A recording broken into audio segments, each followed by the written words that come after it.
Talk to this guy for a free heart attack. Hi, this is me. Yes, I'm an orc and a warlock.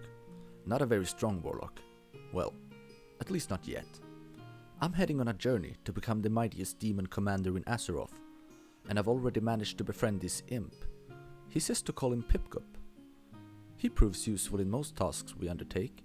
Not sure if it's because we're friends or if it's the fact that I took control of his mind and enslaved him to my command. Anyhow, I hope that he'll understand. After all, this is about my future. I had already helped my people in Durotar, and there was nothing more I could do for them here. So I was heading over to the Eastern Kingdoms to see if our allies in Tirisfal Glades needed my assistance. This would allow me to grow even stronger with all the rewards I was going to find there. The undead was in need of help indeed, and help I did. So my power grew, increased, improved, and put me in the greatest mood. During my time in Tirisfal, I decided to hone my skills as a tailor to be able to craft my own armor. The humans invading these lands carry a lot of cloth materials which I put to good use in my profession. I was sent to this crypt to thin the numbers of the corpses and ghosts that still linger here. They told me to bring back the skull of a lich called Dargol. He must be the one keeping them awake. These enemies were tougher than those I've fought before, but they were no match for me with my Voidwalker keeping their attention on him. I made my way deeper into the crypt, fighting more ghosts and more corpses, trying not to get overnumbered. Don't you love when you try to pull just one guy and there's two more lurking behind a corner just waiting to aggro? It's a good thing I got this Voidwalker. I wouldn't dare to go into this crypt alone. I would be overnumbered, dead and gone in a heartbeat. I can just let my Voidwalker keep all the aggro on him while swapping between Hell Funnel and Hellstoning or bandaging myself. Because of that, this fight becomes pretty easy, all things considered. And dead. Let's head deeper down. There's a pack of mobs in the room in front of me. I decided I would try to sneak past them and head into the final room.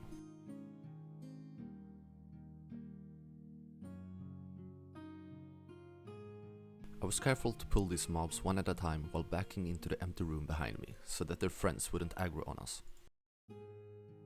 Well, one did aggro anyway. Sometimes you get it, sometimes you don't, right? Two mobs isn't such a big deal anyway, just more annoying to fight. We took care of them easily enough, and then we pushed forward. There were two zombies down here, no biggie, they're dead. I was finally face to face with Dargol, and I expected this fight to be the hardest one in these crypts. I sent my minion after him and casted my spells. That's when I noticed it.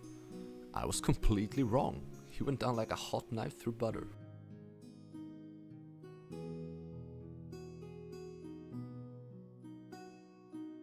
And your skull is mine, friend. So my plan going forward was making my way down to an island where I was tasked with gathering a spellbook. I thought the most straightforward way was through the mountains. I could save some time if there was an easy way down. Yes, I know that I'm playing hardcore, and fall damage would be the most rookie way to die. I should probably just have gone around instead, but I like being efficient. And if being efficient means falling down a mountain risking death to save 3 minutes, then so be it. As you can see though, I made it out alive and the journey continues. I found the book, stole it right from under Gunter's nose and was ready to bring it back to Undercity. But first I was going on a human killing spree. I still hadn't killed Captain name I can't pronounce. I was also in need of even more cloth for gear and bandages, and humans are always a great bet for cloth. Out of all my time playing this game, I've actually never noticed this big road reinforcement thing. Now, I usually don't level in Tirisfal, so I guess that's the reason why. But still cool finding new old stuff I've never seen before. I approach the tower from the back, and immediately I see the chest. Jackpot. It was guarded by a couple of humans, but what the humans carried would prove more useful than what the chest contained. A snazzy dress with +2 intellect? Yes, please.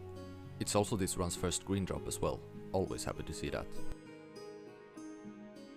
The chest had some health pots and some water, nothing major but still pretty useful. I made my way around the tower, taking out the captain's guard shot front. I was now ready to take on Captain whatever the name was.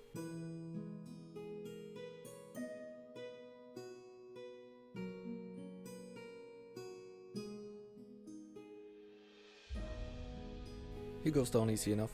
Well, I am a bit overleveled, as you always should be in hardcore. It leaves a lot more room for stupid mistakes, and I'm pretty good at stupid mistakes. Well, I'm done here, let's head back home.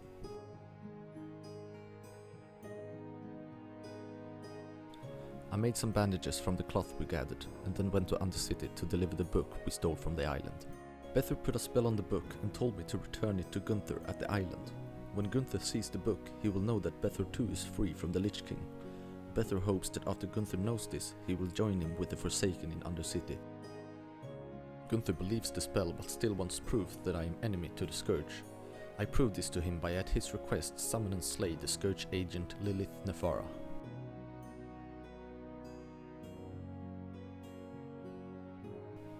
Now that Gunther believes me to be an enemy of the Scourge, he grants me a nether gem, which will let him and Bether communicate at a distance. And he has much to tell him. Now I haven't forgotten that I was still at war with the Scarlet Crusade, so I was on my way to another captain, Captain Melrache. I had to slay him and his bodyguards to chip away the enemy's morale captain by captain. I put my dart effects on all his bodyguards, shifting my Voidwalker's target to let him keep the aggro, while blasting Melrache with shadow bolts. I was damaging them a bit too much and my Voidwalker was having trouble keeping aggro, but it was too late. I had already damaged them enough for them to start running in fear of their lives. Melrache now lies dead, and I was victorious. On my way home, I was feeling adventurous and wanted to discover the Scarlet Monastery. That's where I came across a Scarlet Scout attacking me on sight. Word of advice, never visit the monastery at low levels. It could cost you your life, and I was let off easy. With my life intact, I made my way back to Bether in Undercity to see what the Nether Crystal would reveal.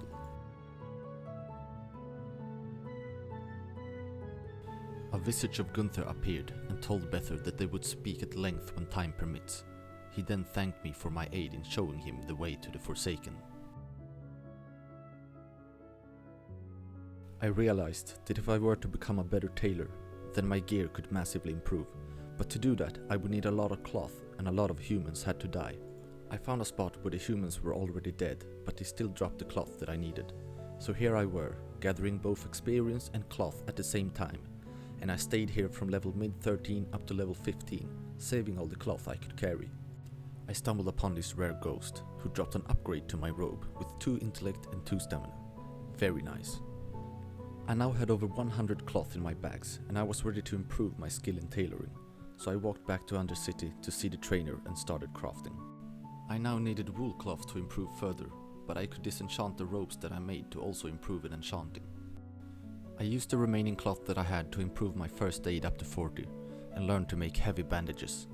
I guess that I was now as prepared as I could be for Skull Rock Cave. As we all know, caves can be the most dangerous places to delve into on a hardcore character because of the densely packed mobs. Especially with the respawn times, enemies can just pop up out of nowhere. This cave here, Skull Rock, is a cave filled with warlocks of the Burning Blade, and I was sent here to retrieve one of their medallions. They do not give up their medallions that easily, however, so if you want one, you're gonna have to spend a lot of time in this cave. For me, the less time I spend in a dangerous place the better. Not because I'm afraid of the mobs or anything like that. What I feared was something much worse. Something so scary it could leave people a broken mess. A shell of the person they once were. What I'm talking about is, of course, bad internet connection. Ladies and gentlemen, what I have here is the tragic tale of how Beliberith, the level 15 warlock, died in Skull Rock Cave to lag caused by my mortal enemy, my sworn nemesis, bad internet connection. One day I shall seek my revenge, and my connection will be brought to justice. Mark my words. Well, what can I say? I was pretty speechless. The only thing I could do now was post this clip in the death appeal section of the hardcore Discord and wait to get it approved. I mean, this has to be proof enough, right? Right? I'm just kidding, of course it was proof enough. They even thought this was the most impressive lag out evidence they had ever seen. Yeah, that's right, Skullrock does not claim this orc. So in the end, justice was served, and Beliberith the Warlock lived to die another day.